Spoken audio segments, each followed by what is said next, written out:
Salut tout le monde, c'est Sarah de Physiothérapie S-Mobile et aujourd'hui je vous enseigne 3 exercices que vous pouvez faire au lit avec votre proche. Donc, ça peut être des exercices qu'on fait quand on se lève le matin pour justement déraidir un peu toutes les articulations et réchauffer un peu les muscles. Le premier exercice, je vais vous le montrer. Donc, on va vouloir aider la personne à plier la jambe. Donc, Priscilla, tu peux plier la jambe juste pour leur montrer le mouvement. Parfait. Souvent, ça peut être un peu raide. Donc, on utilise la paume de notre main en dessous du talon. Et on peut s'installer assis au bord du lit. Et on y va. Donc, on pousse dans le talon et on aide la personne à plier. On va le plus loin qu'elle peut. On maintient 2, 3, 4, 5 et on redescend. Donc, c'est normal. Ça se peut que les premiers mouvements n'aillent pas aussi loin. Donc, ça se peut que ça l'arrête ici et qu'il y ait une bonne résistance. L'important, c'est que la personne ne ressent pas de douleur. Donc, qu'est-ce qu'on peut faire? Si on peut monter puis ça fait « Oh, c'est raide », on relâche un petit peu, on maintient les 5 secondes et on redescend.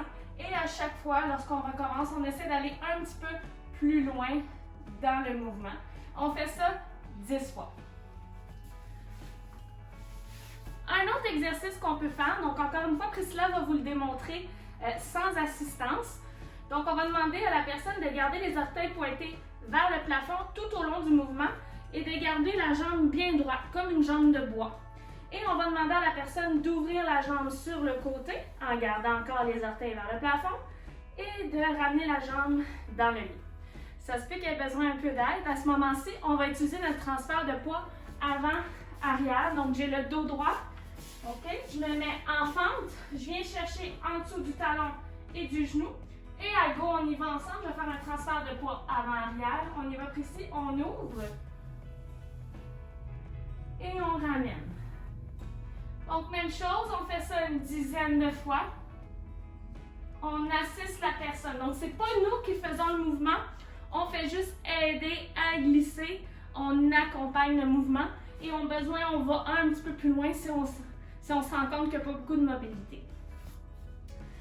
Un dernier exercice qu'on peut faire, on va demander à la personne de plier les jambes.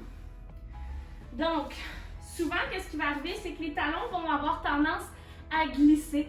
Donc, on va avoir de la misère à faire des exercices, justement, sur le lit comme ça. Donc, la personne, juste pour aider, donc, elle peut s'installer au bout, les mains sur les chevilles pour bloquer le mouvement.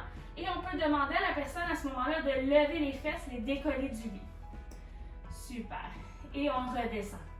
Donc, un mouvement très, très important à conserver et à faire parce que c'est un mouvement que, justement, lorsque la personne commence à perdre des capacités, bien, pour enfiler des pantalons, des choses comme ça, elle va avoir besoin de faire ce type de mouvement-là, le pont, si on veut qu'elle se déplace dans le lit. Donc, si on va vers la droite, Priscilla, donc, si on se déplace dans le lit, on doit être capable de lever les fesses, de bien s'ancrer. Donc, vas-y, déplace-toi vers la droite. Donc, on voit, elle fait le pont. Donc, c'est un mouvement qui est très fonctionnel, donc super important à travailler à la maison. Si vous voulez avoir d'autres exercices, si la capsule vous a intéressé, n'hésitez pas à communiquer avec nous ou avec la Société d'Alzheimer, ça va nous faire plaisir. Je vous dis à bientôt!